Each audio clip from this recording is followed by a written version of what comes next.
yang bikin aku masuk Islam, aku mikir kalau di Islam kan peraturannya jelas. Kalau lu nggak dikasih nafkah, lu bisa cabut.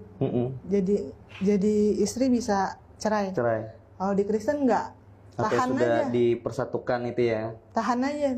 Tapi ngapain kalau misalnya bertahan tapi malah nggak bahagia gitu.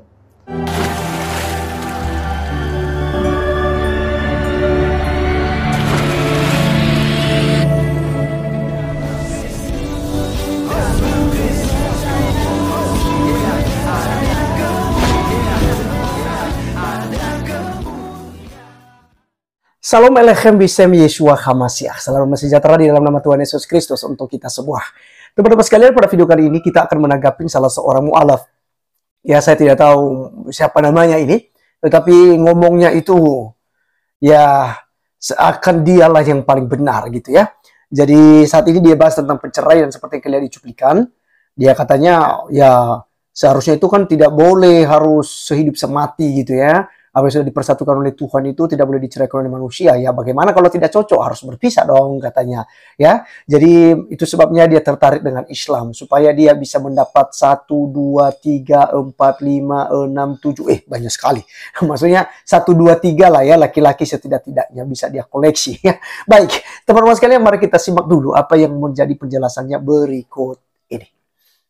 Bilang jangan sembah aku, sembahlah Bapakku. Jangan. Aku tuh nggak bisa nurunin peraturan apapun. Aku cuma ngikutin peraturan itu doang, gitu loh. Kalau kalau bedah kitab ini sama Ustadz Kainama lah itu ya, bukan urusan aku ya. Yang penting aku sebagai umat Kristen, oh iya bener. Terus yang bikin aku masuk Islam, aku mikir kalau di Islam kan peraturannya jelas. Kalau lu nggak dikasih nafkah, lu bisa cabut. Jadi istri bisa cerai. Kalau di Kristen nggak, tahan sudah aja. Dipersatukan itu ya. Tahan aja. Tapi ngapain kalau misalnya bertahan tapi malah nggak bahagia gitu. Misal di Islam poligami gitu. Kalau gue bukannya gimana ya, gue setuju sama poligami daripada diselingkuh. Iya. Nah, mungkin orang bilang, lu mana mau sih punya suami di poligami? Karena gue udah pernah menikah, jadi gue udah ngerasain gimana orang menikah tuh gimana, lika-likunya gimana. Karena emang udah Allah ngasih aturan itu tuh udah diatur, kita tuh nggak tahu. Islam tuh udah ngatur banget secara psikologinya, ada buat perasaan, biologi, kebutuhan biologis ada, matematika untung rugi di sedekah ada. Fisika juga ada, pokoknya semuanya ada di situ. Pikir nih kayaknya lengkap banget ya. Ini kayaknya gue harus masuk, maksudnya. Terus ini yang paling mungkin receh ya buat orang ya. Dulu kan gue kalau ke gereja tuh pakaiannya seksi, menarik, suka berantem. Ini nggak usah munafik ya. Suka berantem sama pasangan. Kan kita kalau ke gereja boleh sama pasangan dong. Iya, lu ngeliatin cewek itu ya. Oke. Ya bener dong. Aku bandingin. Ini maaf aja ya, ini kan pengalaman pribadi. Bukannya semuanya harus setuju. Iya. Aku bandingin nih, kalau umat ini pakaiannya begini, aku begini, ini begini. Yang benar yang mana sih? Oke.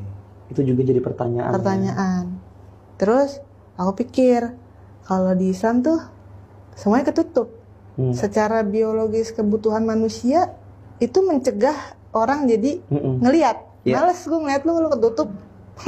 Iya dong. Nggak usah munafik, ya kan? Terus kayaknya ini benar. Tapi biarawati juga ketutup. Kenapa lu nggak Katolik aja? Iya nggak? Kalau biarawati nggak boleh nikah. Sedangkan secara biologis itu butuh menikah. Ya, gitu. Oke, teman-teman sekalian, ada beberapa hal ya yang saya catat dari kesaksian bagaimana seorang mu'alaf ini akhirnya meninggalkan Kristen dan masuk ke agama Islam. Ya, saya tidak tahu apakah memang dia ini udah bercerai dengan suaminya ya, atau mungkin dia ada masalah keluarga sehingga ya menggunakan agama lah. sebagai dalilnya gitu.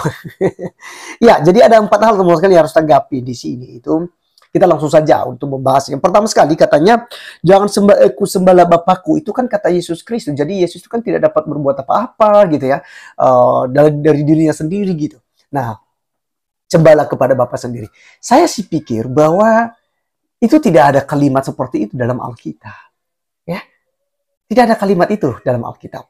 Nah, kalaupun ada bahwa harus menyembah Allah, satu-satunya Allah yang esa, atau misalnya inilah hidup yang kekal, yaitu dalam Yohanes pasal 17 ayat 3 itu yang selalu mereka kutip teman-teman ya. Ya mungkin itu masih masuk akal ya. Dan mungkin kalau saya balik juga buat ya Mbak ini ya. Apakah Anda menemukan satu ayat dalam Alkitab, Yesus berkata, "Aku bukan Tuhan, jangan sembah aku." Nah itu maupun beruban kepala kau, nggak akan kau temukan itu ayat. Tidak ada. Demikian juga kalau Anda harus memaksakan bahwa akulah Allah, sembahlah aku. Itu juga tidak ada Anda dapatkan ya. Tetapi ketika Yesus mau menyamakan dirinya seperti Allah, lalu asal mula daripada Yesus ini siapa gitu ya. Nah disitulah yang harus kita lihat. Begitu ya. Baik. Nah Yesus Kristus kenapa dia harus yang dijadikan sebagai juru selamat? Karena dia adalah Allah yang telah muncul melalui firman ya. Allah itu dalam kekristenan itu 3 pribadi dalam satu hakikat kealahan. Ya, Bapa Allah, Anak juga Allah, dan Roh Kudus juga Allah. Lalu siapa yang menjadi manusia? Yang menjadi manusia atau yang diutus itu sebabnya Yesus katakan bahwa mengenal Yesus Kristus yang telah engkau utus. Jadi Yesus mengatakan dia adalah utusan karena dia diutus oleh Sang Bapa atau Sang Sumber itu sendiri dari mana dia berasal. Karena Yesus ini pada mulanya dari kekekalan dia bersama-sama dengan Allah Bapa. Karena dia sebuah Karena dia adalah firman ya, firman. Nah, makanya saya juga selalu katakan bahwa Yesus ini dia yang menciptakan segala sesuatunya berdasarkan Yohanes 1 ayat 3. Ya, dia ya tanpa dia tidak ada satupun yang telah jadi dari segala yang telah dijadikan, ya gitu ya. Jadi Yesus menjadikan segala sesuatunya ya karena dia adalah firman daripada Allah. Lalu firman inilah yang menjadi manusia. Nah, tentu saja ketika firman menjadi manusia, dia punya keterbatasan seperti manusia pada umumnya. Dia haus, dia lapar, dia tidur, dia capek ya dan lain sebagainya.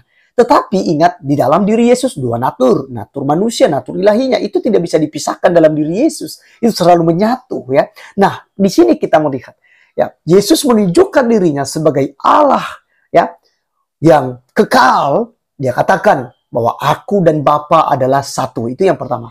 Kedua, dia katakan aku adalah Alfa dan Omega. Yang ketiga, Yesus Kristus juga bisa mengampuni dosa. Satu-satunya bisa mengampuni dosa kan hanya Allah. Tapi Yesus bisa mengampuni dosa. Itu artinya Yesus Kristus adalah Allah. Itu yang pertama teman-teman sekalian tentang Tuhan Yesus. Yang kedua katanya Kristen itu tak boleh cerai ya. Kalau di Islam itu kan penuh dengan aturan ya. Kalau kamu nggak bisa dinafkahi, kalau kamu nggak bisa ini begitu dan sebagainya, boleh cerai gitu loh. Boleh cari yang lain ya, gitu ya. Kalau ditambah kata dia yang laki-laki tadi yang hostnya mungkin ya. Oh iya itu ya apa yang sudah dipersatukan oleh Tuhan ya. Karena di Kristen tidak boleh, tahan saja katanya. Ya, karena di dalam kekristenan teman-teman sekalian, ini yang menganugerahkan hubungan suami istri ini untuk meridoi ataupun menghancurkan pernikahan ini. Cinta itu berasal daripada Allah itu sendiri. Nah, hubungan suami dan istri ya, itu sebabnya Allah itu menciptakan manusia itu sepasang saja, bukan 1 lawan 2, Mbak, bukan 1 lawan 3.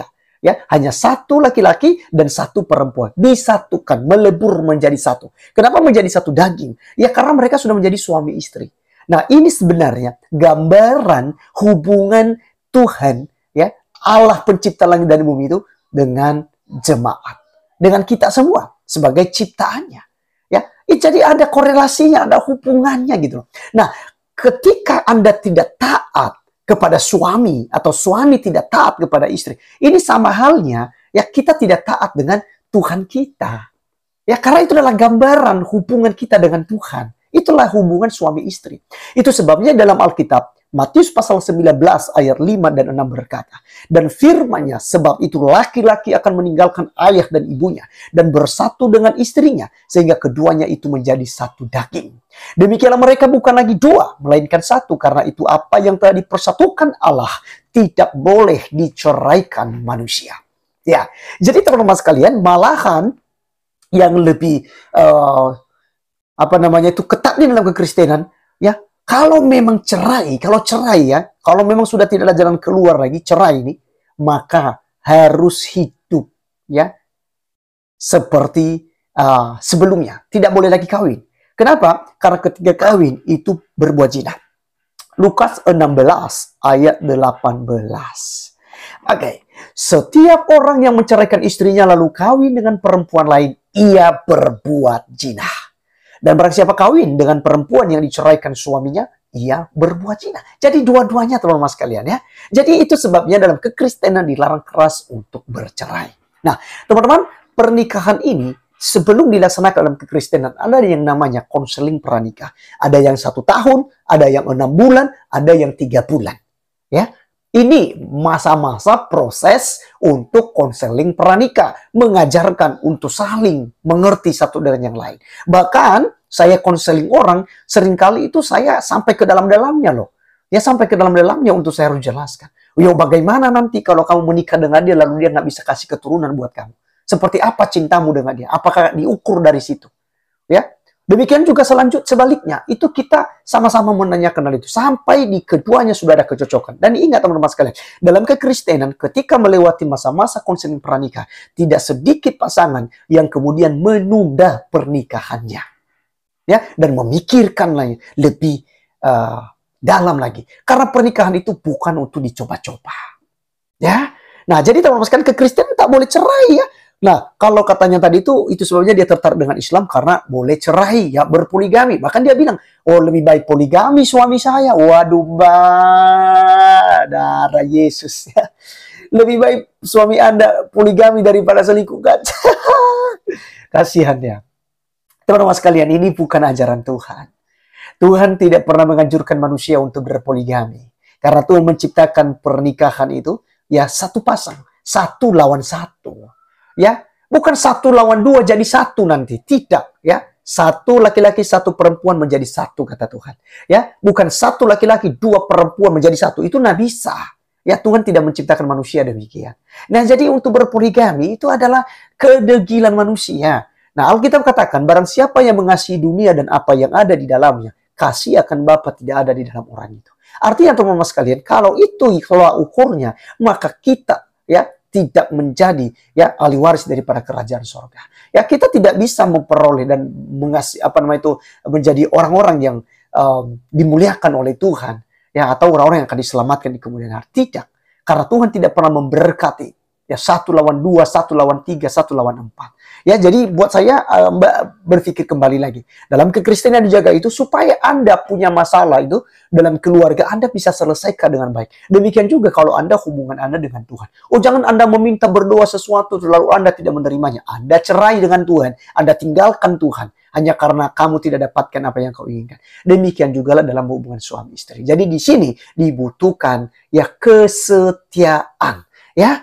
Hidup dan mati itu ya, baik atau tidak baik, langsing atau langsung, harus tetap saling mencintai. Itu dalam kekristenan. Dan itu yang diinginkan oleh Tuhan. Karena Tuhan tidak menginginkan yang namanya perceraian. Jijik Tuhan di situ. Ya, cerai sini, kawin sana. Cerai sini, kawin sana. Yang Anda harus dengar khutbah daripada Abdul Somad dong. Ya, boleh kawin sembarangan. Artinya kawinnya begini. Dia punya istri ini di kota si A. Dia pergi ke kota si B, tinggal di situ 1 tahun misalnya atau 2 tahun misalnya, boleh kawin siri di situ, nikah siri namanya. Lalu bagaimana? Ceraikan lagi itu. Nanti pergi ke kota si Anu lagi, boleh lagi itu menikah tanpa sepengetahuan istri itu boleh, ya sah kata Ustaz Habib Somad. Nah, apakah ini yang kemudian Anda suka? Nah, jadi jangan hanya Anda melihat keburukan dari dalam kekristenan. Kemudian yang ketiga teman-teman dia katakan Islam lebih lengkap. Di Kristen itu kalau pergi gereja itu seksi ya, terbuka lalu menimbulkan hawa nafsu. Berbeda dengan Islam yang dimana tertutup semua. Tertutup semua artinya teman-teman sekalian ya secara biologis katanya itu sudah tidak lagi. Oh norak, nggak kelihatan, ya nggak nafsu.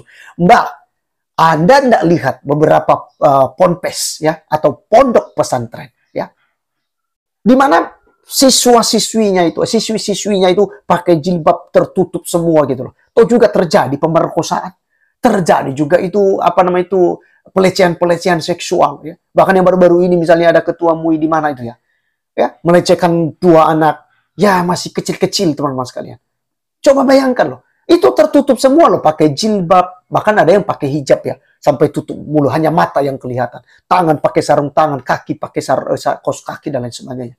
Itu juga masih terjadi seks.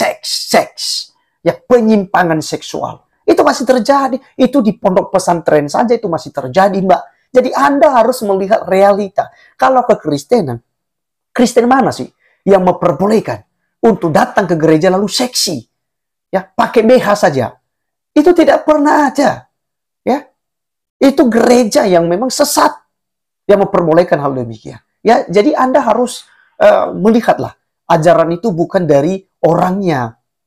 Ya, bisa saja kayak tadi itu ya, ada pemerkosaan di pondok pesantren, itu menghamilin 14 sampai 15 begitu ya.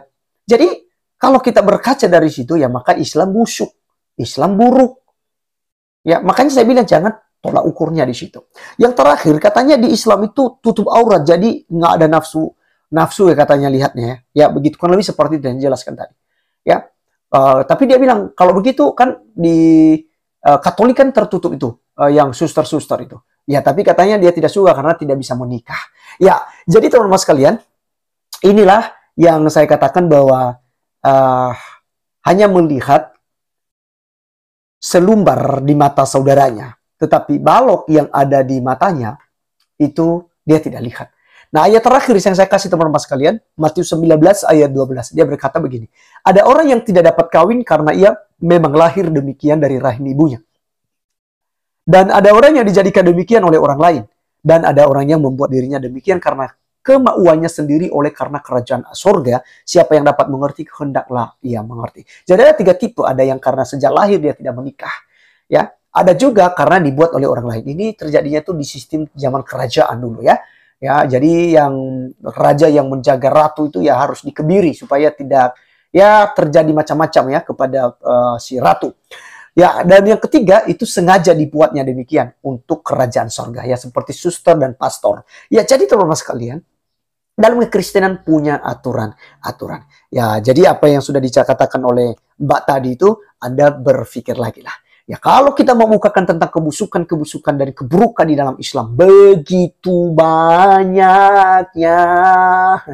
Ya, tapi kan kita tidak lakukan demikian. Ya, kali ini tuh saya hanya memberikan jawaban atas apa yang Anda ceritakan ya, karena itu semua kembali kepada pribadi Anda. Kalau Anda mu'alaf, silakan saja mu'alaf, masuk agama Islam, tekunilah itu dengan baik.